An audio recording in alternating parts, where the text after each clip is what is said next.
सभी साथियों को ज्ञान सिंह राठी का प्रेम भरा नमस्कार। साथियों, एक नई पेशकश के साथ, नई जोश के साथ आपके सामने पेश हुआ हूँ।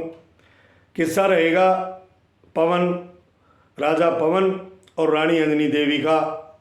ये रचना मैंने स्वयं तैयार की है और बात किस मौके की है वो मैं आपको बताता हूँ। पहले एक नॉर्थ इंडिया में एक शादी के टाइम एक प्रथा होती थी जिसका नाम था जवारी करना। वो जवारी हमने देखी भी है और हमारी जवारी हुई भी थी। जवारी प्रथा क्या है? जब लगन मंडप से, शादी के मंडप से फेरे होने के बाद दुल्हन के परिवार की औरतें दूल्हे को घर के अंदर लेके जाती हैं और दुल्हन को भी वहाँ पर उन दोनों को वो तोहफे देती हैं। सखी, सहेलियाँ, बहनें, सहेलज और चाची ताई पीने को दूध देती हैं, खाने को मिठाई देती हैं दूल्हे को, और साथ साथ में छेड़छाड़, थोड़ी हंसी मजाक, ठिठोली भी चलती है। इसको जुआरी प्रथा कहते थे। आजकल ये लगभग समाप्त हो चुकी है क्योंकि बैंकेट हॉल से ही सारा सौदा वापस हो लेता है। तो ये प्रथाएं गई, अब उनका मज़ा नहीं रहा, वो अपना अलग ही एक लुत्फ था। तो राजा पवन को भी और रानी अंजनी को भी फेरे होने के बाद घर के अंदर ले जाया जाता है। वहाँ सखियाँ राजा को तोहफे देती हैं, उसकी बहनें तोहफे देती हैं और हंसी मजाक भी कर रही हैं। एक सखी कहती है कि राजा पवन, तुम कितने काले हो और हमारी बहन कितनी सुंदर है, तुम्हारी जोड़ी जम नहीं रही है। दूसरी सहेली और थोड़ा कटु भाषा का प्रयोग करती है। वो कहती है तो वही बात हो गई कि एक कौवा पक्षी एक हंसनी को लेके जा रहा है। राजा बड़े क्रोध में भर जाते हैं और डोली जैसे ही वापस अपने महल में लेके आते हैं रानी अंजना की, उसको कहता है कि तू मुझसे कुछ मेरे से उम्मीद मत रखना, मैं तेरे को सुहाग नहीं दे रहा हूँ बल्कि दुहाग दे रहा हूँ। ये दुहाग क्या होता था? इसमें त्याग कर देता था कुछ समय के लिए पत्नी का वो पति। वो कहता है कि मैं तेरे को काग उड़ानी सज़ा देता हूँ। काग उड़ानी सज़ा क्या होती थी कि महल के चारों कॉर्नर के ऊपर दही से भरे हुए कुंडे रखवा दिए जाते थे और जिस महिला को सज़ा दी जाती थी उसके हाथ में एक बांस दे दिया जाता था और उसको कहा जाता था सुबह से लेकर रात तक एक भी पक्षी को इस दही के कुंडे में चोंच नहीं मारनी देनी, उड़ाते रहना है। अब वो दौड़ दौड़ के छत पे वो औरत उस सज़ा को पूरा करती थी। तो वही सज़ा राजा पवन रानी अंजना को देते हैं और अपने सेनापति को कहते हैं कि सेनापति, सेना को तैयार करो, हम अपने साम्राज्य विस्तार के लिए लड़ाई पर निकलना चाहते हैं। गुस्से में निकल जाता है और 12 साल तक लगातार घर वापसी नहीं करते और पवन वहाँ लड़ाइयाँ लड़ रहा है, अंजना यहाँ पे कौवे उड़ा रही है। 12 साल की सज़ा। एक रात को राजा जंगल में अपना पड़ाव डाल देता है और उसका जो तंबू है, उसका जो टेंट है, वो एक भारी पीपल के वृक्ष के नीचे है और उस पीपल के पेड़ में एक पक्षी बहुत क्रंदन कर रहा है, बहुत विलाप कर रहा है, बहुत रो रहा है और दूसरी दूर से एक आवाज़ उसको सुनाई देती है। वैसे ही पक्षी की आवाज़ उधर से भी आ रही है। अब राजा परेशान हो जाता है। राजा को ये भेद समझ नहीं आता है पक्षी रात में क्यों रो रहा है। वो तुरंत अपने हरकारे को भेजता है और कहता है कि फला मंत्री को लेके आओ।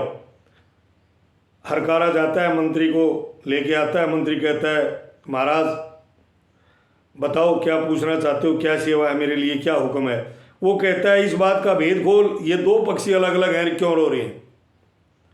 और यही बात जब राजा उससे पूछता है तो मैंने इसी मौके पे एक रागनी तैयार की है, एक रचना लिखी है नई। वो क्या कहता है मंत्री को राजा?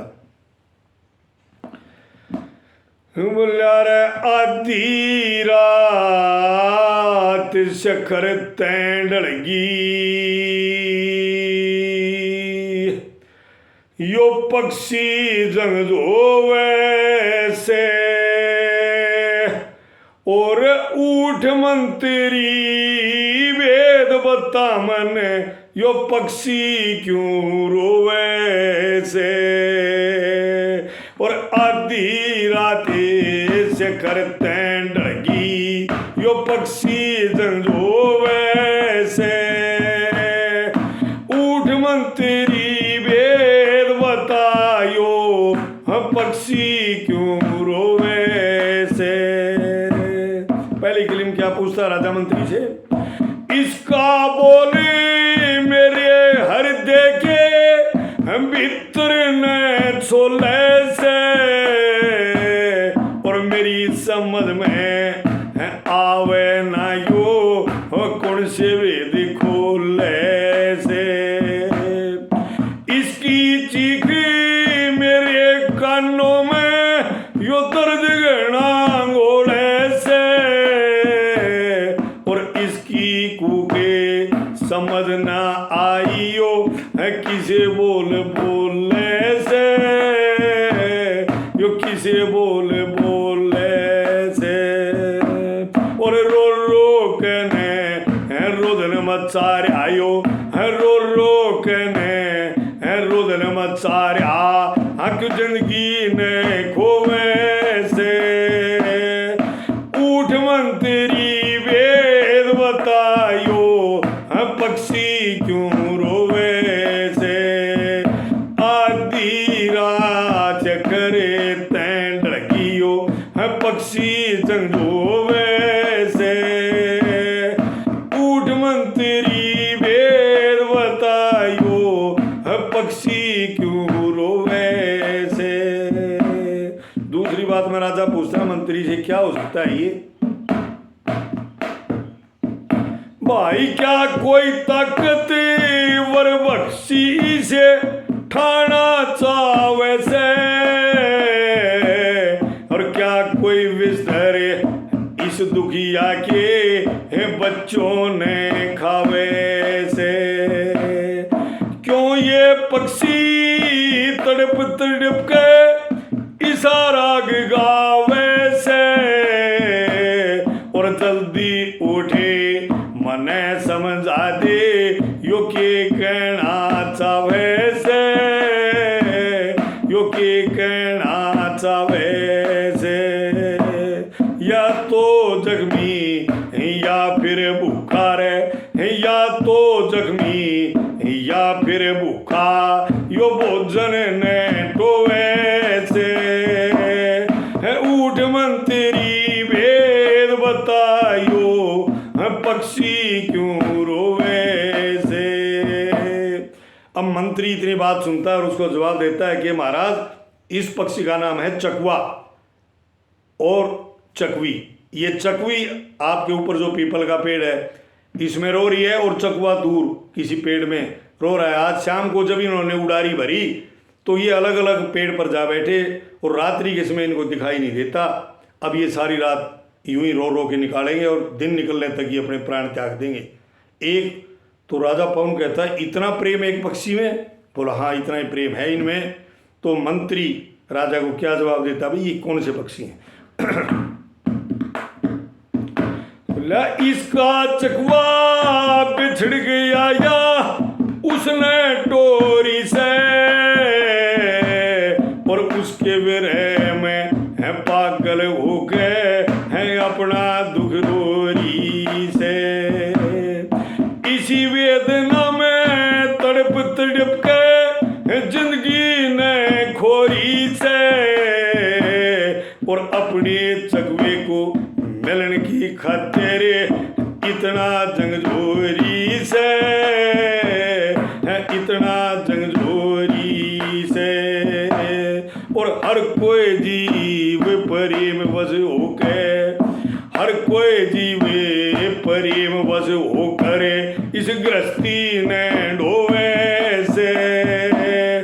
उठ मंत्री भेद बतायो पक्षी क्यों रोवे से। राजा ने इतनी बात सुनी, राजा परेशान हो जाते हैं, बोलते हैं मैं तो अन्यायी हूँ, पापी हूँ। जब एक पक्षी इतना प्रेम कर सकता है दूसरे पक्षी से, अपने प्रेमी से, अपनी पत्नी से, तो मैं तो इंसान हूँ। उसके बावजूद भी मैंने अपनी पत्नी को देखे हुए पूरे 12 साल हो गए। तो हरियाणा में एक कहावत होती थी कि राजा पवन ने पक्षी से ज्ञान ले लिया था। तो यहाँ पे राजा पवन पक्षी से ज्ञान लेते हैं, और वो तुरंत घोड़ा मंगवा के और वापस अपने महल की तरफ अपनी पत्नी से मिलने के लिए दौड़ते हैं। क्या बताया चौथी कली में, भाई इतना प्रेम परिंदों में मेरी अनना का केरा से, और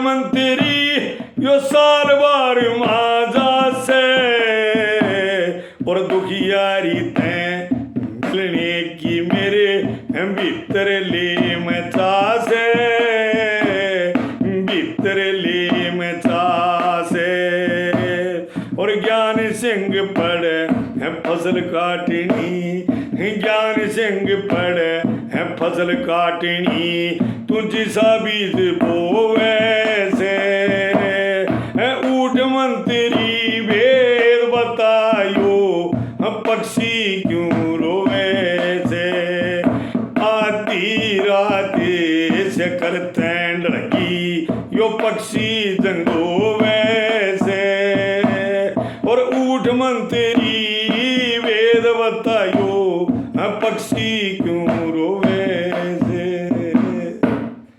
भाइयों नमस्कार, यदि रचना पसंद आई हो तो चैनल को सब्सक्राइब करना और इसको वायरल करना, ताकि मैं आपके सामने यूं ही ये अतीत की कथाएं कहानियों को मैं प्रेम से आपको सुनाता रहूं। धन्यवाद। जय हिंद। सभी को राम राम।